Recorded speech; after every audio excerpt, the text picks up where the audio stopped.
हाय दोस्तों, आज हम जिस मूवी के बारे में बात करने वाले हैं उसका नाम है द फाउंडर। इस मूवी में दिखाया गया है कि किस तरह से एक छोटा सा सेल्समैन जो मिक्सर बेच रहा होता है वो एक रेस्टोरेंट को बड़ी सी कंपनी में तब्दील कर देता है। तो चलिए स्टार्ट करते हैं। इस मूवी का स्टार्टिंग होता है कुछ इस तरह से।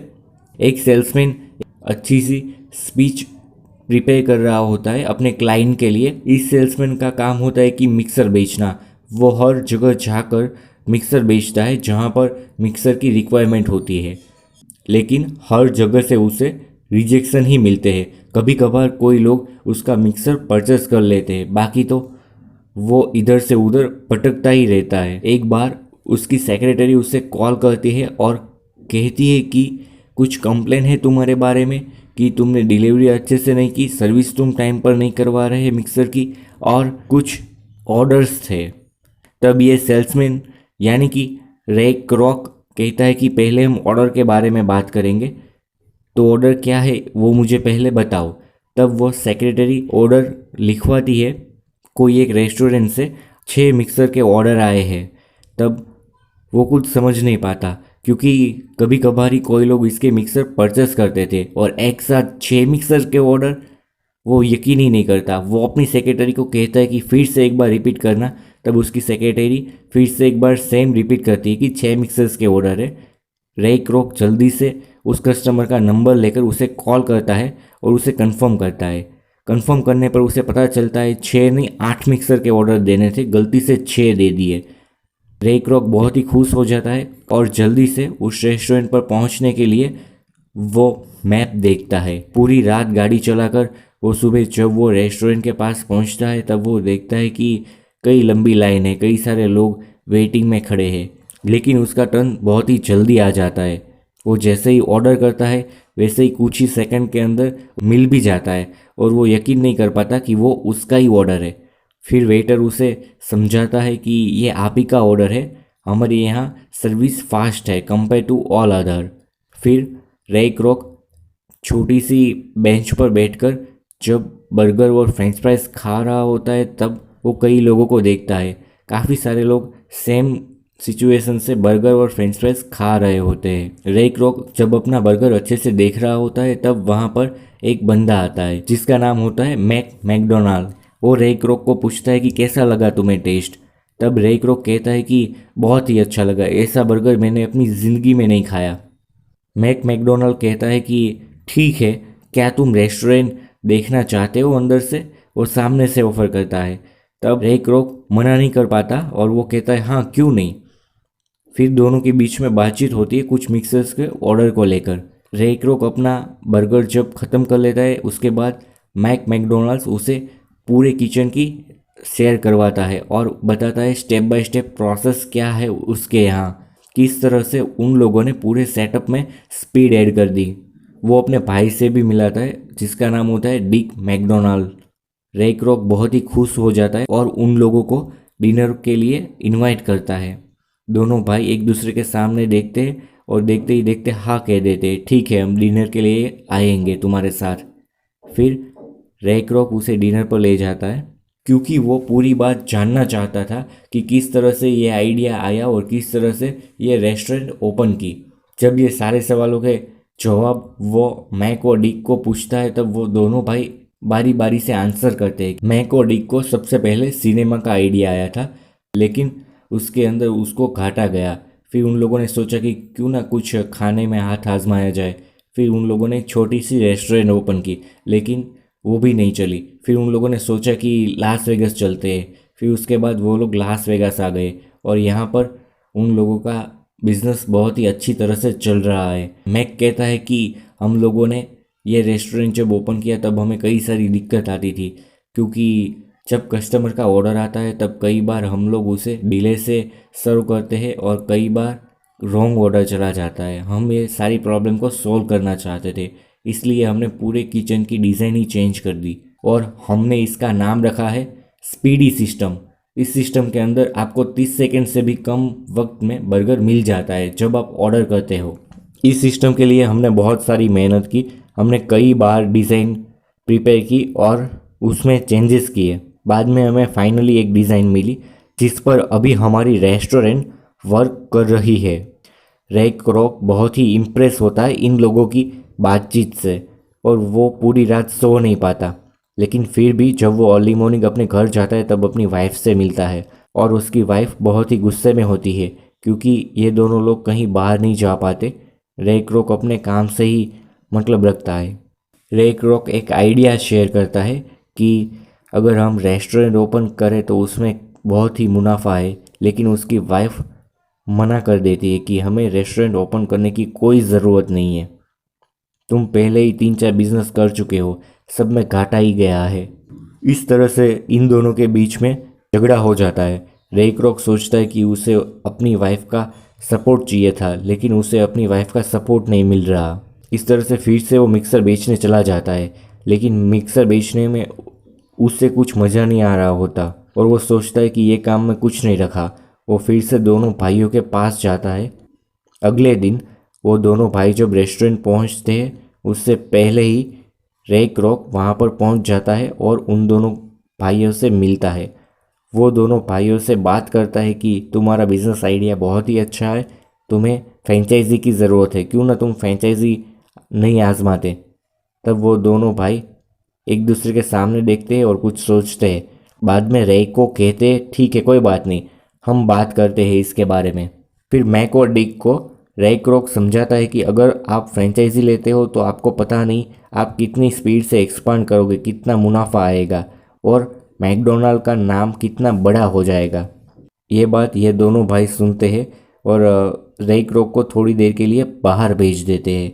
फिर ये दोनों भाई डिसीज़न लेते हैं कि ये करना चाहिए या नहीं करना चाहिए। फिर फाइनलाइज आते हैं कि ठीक है हम एक्सपांड करेंगे लेकिन अपने हिसाब से, सब कुछ हमारे हाथ में रहेगा, हम सिर्फ फ्रेंचाइजी देंगे, बाकी अथॉरिटी सब हमारे पास रहेगी। इसके बाद में रे क्रॉक को अंदर बुलाते हैं और उसे कहते हैं ठीक है कोई बात नहीं। रे क्रॉक बहुत ही खुश हो जाता है और नेक्स्ट डे ही लीगल प्रोसीजर करना स्टार्ट कर देता है। फिर वो लोन लेने के लिए बैंक में जाता है लेकिन उसे लोन नहीं मिलती। फिर वो अपने घर को ही गिरवी रख देता है और वहाँ से कुछ लोन लेकर कुछ लैंड परचेस करता है और वहाँ पर पूरा सेटअप तैयार करना स्टार्ट कर देता है रेस्टोरेंट के लिए। डिक और मैक से कई बार बहस हो जाती है रे क्रॉक की, क्योंकि वो दोनों का काम बहुत ही स्लो था और रे क्रॉक को ये पसंद नहीं था कि कोई स्लो काम करे। उसके मुताबिक उसे काम करना स्टार्ट कर देना चाहिए था, जबकि वो कई दिन पीछे चल रहा था। फ़ोन में डिक और रे क्रॉक की कई बार बहस हो जाती थी। रे क्रॉक पूरे दिन अपने रेस्टोरेंट में काम करता रहता है। वो छोटी मोटी प्रॉब्लम को सोल्व करता है और सभी लोगों को अच्छे से सिखाता है कि इस बर्गर में अभी भी कुछ कमियां हैं। वो सभी तरह से ट्रेन करता है एम्प्लॉय को और छोटा मोटा काम अपने हैंड से ही कर देता था, जैसे कि साफ़ सफाई हो गया, कूड़ा कचरे में डालना हो गया। वो सुबह से शाम तक काम करता है अपने रेस्टोरेंट में। फिर वो फ्रेंचाइजी के लिए काम करता है। कुछ दिन बाद वो अपनी वाइफ को लेकर क्लब जाता है और वहाँ पर अपने दोस्तों से मिलता है। उसके साथ में आइडिया शेयर करता है कि एक बहुत अच्छा प्लान है, अगर हम फ्रेंचाइजी स्टार्ट कर दे तो लेना। उनके सारे दोस्त पहले तो मजाक उड़ाते हैं लेकिन उसके बाद में रे क्रॉक की बात मान लेते हैं। रे क्रॉक जहाँ भी जाता है वहाँ पर फ्रेंचाइजी के लिए ही वर्क करता है और बिजनेस को किस तरह से एक्सपांड करे वही सिर्फ सोचता है। रे क्रॉक को पता था कि इस बिजनेस में बहुत ही पोटेंशियल है, उसलिए रे क्रॉक ज़रा भी हार नहीं मानता था। धीरे धीरे वो फ्रेंचाइजी ओपन करने लगता है। डिक बहुत ही इम्प्रेस हो जाता है कि इस बंदे ने इतने कम समय में इतनी सारी फ्रेंचाइजी किस तरह से ओपन कर दी। डिक और मैक बहुत ही इम्प्रेस हो जाते हैं कि इस बंदे ने इतने कम टाइम के अंदर किस तरह से इतनी सारी फ्रेंचाइजी ओपन कर दी। रे क्रॉक रुकने का नाम ही नहीं लेता और धीरे धीरे एक्सपांड ही करता जाता है। वो city by city, state by state, हर जगह वो एक्सपांड करता ही रहता है। फिर जब वो इंस्पेक्शन के लिए अपनी फ्रेंचाइजियों में जाता है तब उसे पता चलता है कि वहाँ का हालात बहुत ही बुरा है। ऐसे वैसे लोग आ रहे हैं, साथ में बहुत ही गंदा बर्गर का टेस्ट है, कुछ फ्रेशेस चीज़ें नहीं है ऐड बर्गर के अंदर। रे क्रॉक ये सब देखता है और बहुत ही गुस्से में आ जाता है। वो जल्दी से एक बर्गर लेकर अपने फ्रेंचाइजी के ओनर के पास जाता है और उसे कहता है कि ये बर्गर है, इसमें तो वो टेस्ट ही नहीं है जो मैकडोनल्ड्स के बर्गर में होता है। इसके इंग्रेडिएंट्स आप देख रहे हो कुछ ठीक से है नहीं, और इस तरह से वहाँ से चला जाता है। फिर वो जो अच्छी फ्रेंचाइजी है उन्हें ही परमिशन देता है, बाकी सबको सस्पेंड कर देता है। जब रे क्रोक की वाइफ को पता चलता है कि रे क्रोक ने घर को गिरवी रखकर पैसे लिए हैं इंटरेस्ट पर बैंक से, तब वो बहुत ही गुस्से में आ जाती है अपने हस्बैंड से। अगर आपने अभी तक स्टीव जॉब्स की बायोग्राफी नहीं देखी तो वो पूरी आपको आई बटन में और नीचे लिंक में मिल जाएगी कि किस तरह से स्टीव जॉब्स ने एप्पल जितनी बड़ी कंपनी एक छोटे से गैरेज से स्टार्ट की थी। और अगर आप देखना चाहते हो कि किस तरह से मार्क भैया ने 18 से भी कम उम्र की एज में अपनी पहली कंपनी स्टार्ट कर दी थी जो आज $1 बिलियन है और हम सब जानते हैं फेसबुक के नाम से, तो वो भी आपको आई बटन में मिल जाएगी लिंक। और आगे आप किस तरह के मूवी के रिव्यू चाहते हो वो भी प्लीज़ मुझे कमेंट में बता देना, ताकि आपके लिए मैं वो वीडियो बना सकूं। रे क्रोक का उसकी वाइफ के साथ तो झगड़ा हो गया था, लेकिन फिर वो जब अपने ऑफिस गया तब उसे पता चला कि वो घाटे में चल रहा है, क्योंकि आइसक्रीम की जो मशीनें थी उसका बिल बहुत ही ज़्यादा आ रहा था। उसकी सेक्रेटरी ने बताया कि ये बिल तो बहुत ही ज़्यादा है, उसकी वजह से हम लोग घाटे में चल रहे हैं। रे क्रोक को पहले तो समझ ही नहीं आया, फिर वो पूरी बात समझा। उसके बाद में उसने एक इंसान को हायर किया जो अच्छे से ये सब बातें समझता था। उसने रे क्रोक के बिजनेस को एनालाइज किया और उसे देखा अच्छे से। फिर उसे पता चला कि रे क्रोक का बिजनेस मॉडल बहुत ही गलत है। वो एक्चुअली रेस्टोरेंट में नहीं, रे क्रोक रियल एस्टेट के बिजनेस में था। फिर वो अपना बिजनेस मॉडल पूरी तरह से चेंज कर देता है और मैकडोनल्ड कंपनी को अपने एंड से स्टार्ट कर देता है। फिर मैकडोनल्ड कंपनी के लेटर हेड में वो एक लेटर भेजता है डिक को, और यह लेटर देखकर डिक बहुत ही परेशान हो जाता है। वो सोचता है कि तुमने हमारी कंपनी का लोगो क्यों यूज़ किया। तब रे क्रोक कहता है कि मैंने तुम्हारी कंपनी का लोगो यूज़ नहीं किया, मैंने अपनी कंपनी बनाई है। यह सब जो फ्रेंचाइजी है अब वो मेरे अंडर है। इस तरह से ये दोनों लोगों का झगड़ा चलता ही रहता है। रे क्रोक धीरे धीरे पूरे अमेरिका में फेमस होने लगता है। एक सिटी के बाद एक सिटी, एक स्टेट के बाद दूसरे स्टेट, हर जगह उसकी फ्रेंचाइजी की बहुत ही डिमांड होती है। हर लोग उसकी फ्रेंचाइजी लेना चाहते हैं। वो न्यूयॉर्क जाता है, वहाँ पर उसका बहुत ही अच्छे से वेलकम किया जाता है और वहाँ पर रे क्रोक बहुत ही खुश होता है। रे क्रोक की एक ख़ास बात थी कि वो ऐसे एम्प्लॉय को चुनता था जिसे एक्चुअली में जॉब की ज़रूरत हो। वो ऐसे सेल्समैन को ढूंढता था जो बहुत ही मेहनत कर सके, बहुत ही हार्ड वर्किंग हो। वो कोई बड़ी जगह से एम्प्लॉय को नहीं हायर करता था, लेकिन वो छोटी छोटी जगह से छोटे छोटे बार, छोटे छोटे क्लब में जाकर एम्प्लॉय को ढूंढता था और धीरे धीरे सभी लोगों को मोटिवेट करता था अपनी कंपनी ज्वाइन करने के लिए। उसकी जो स्पीच थी वो बहुत ही अच्छी थी लोगों को अट्रैक्ट करने के लिए। इस तरह से वो अच्छे अच्छे एम्प्लॉय और मैनेजर ढूंढता गया और धीरे धीरे उसकी कंपनी का एक्सपांसन होता गया और आज मैकडोनल्ड्स नेक्स्ट लेवल पर वर्क कर रही है। इसी तरह से रे क्रोक का बिजनेस जब चल रहा होता है तब उसकी वाइफ कुछ अच्छे से उसको रिस्पॉन्स नहीं करती, इसीलिए रे क्रोक डिवोर्स मांगता है अपनी वाइफ से और लीगल प्रोसीजर करना स्टार्ट कर देता है।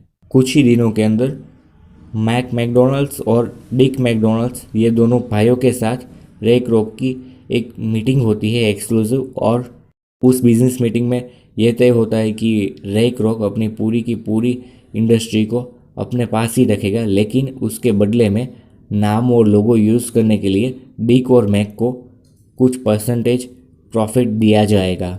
और रे क्रोक इतना बड़ा बन चुका होता है कि डिक और मैक उनसे फाइट नहीं कर सकते।